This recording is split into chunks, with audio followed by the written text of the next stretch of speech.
दिल थाम के बैठो यारो, पायलट की बारी आई। ये मौका सियासी नहीं था और ना ही यहाँ पायलट ने कोई सियासी सवाल उठाए, मगर अब जहाँ पायलट जाते हैं वहाँ मामला सियासी हो ही जाता है। दरअसल जयपुर में आयोजित ईद मिलन कार्यक्रम में पहुंचे सचिन पायलट को लेकर एक बार फिर चर्चा का बाजार गर्म हो गया है।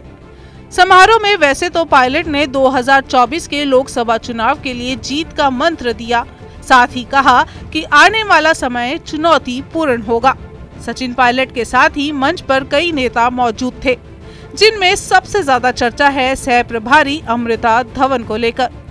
दरअसल अमृता धवन को हाल ही में राजस्थान कांग्रेस का सह प्रभारी नियुक्त किया गया है और अपनी नियुक्ति के साथ ही जब उनसे सचिन पायलट को लेकर सवाल पूछा गया तो देखिए उन्होंने क्या जवाब दिया। इंटरनल प्लेटफॉर्म पे आप लोग कहिए जितना कहना चाहिए, पार्टी का अपना प्लेटफॉर्म होता है और मौका सबको दिया जाता है और सबको सुना जाएगा। हमारी पार्टी वैसी पार्टी नहीं है जैसे भाजपा और दूसरी पार्टी हैं कि बोला तो बस सीधा तलवार ही कटेगी, ऐसा नहीं करते हम सबको सुनते हैं।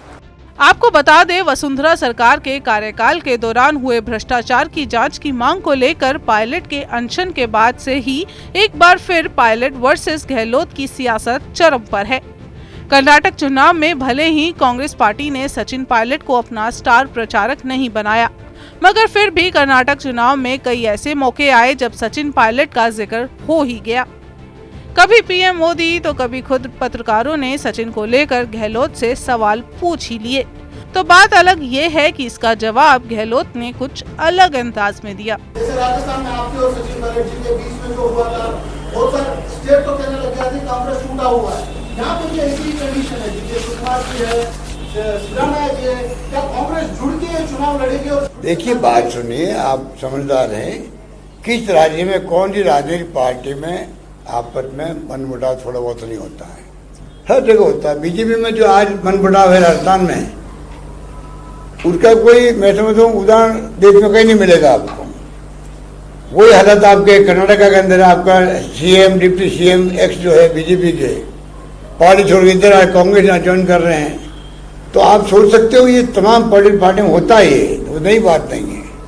25 सितंबर 2022 तक गहलोत वर्सेस पायलट की ये लड़ाई सीएम पद को लेकर कही जाती थी, मगर 25 सितंबर को जब सचिन पायलट सीएम बनने वाले थे, आला कमान ने अपने पर्यवेक्षकों को जयपुर भेजा कि वो बैठक कर विधायकों का मन जाने और नए सीएम के नाम पर चर्चा करें। तो विधायकों ने ऐसी बगावत की कि अब सवाल मुख्यमंत्री का ना होकर कार्रवाई पर अटक गया और जब 2020 में बिना इस्तीफा दिए सिर्फ मांगों को लेकर विरोध जताया तो सरकार और संगठन से पद चले गए। और फिर 25 सितंबर वाली बगावत पर कार्रवाई क्यों नहीं हो रही?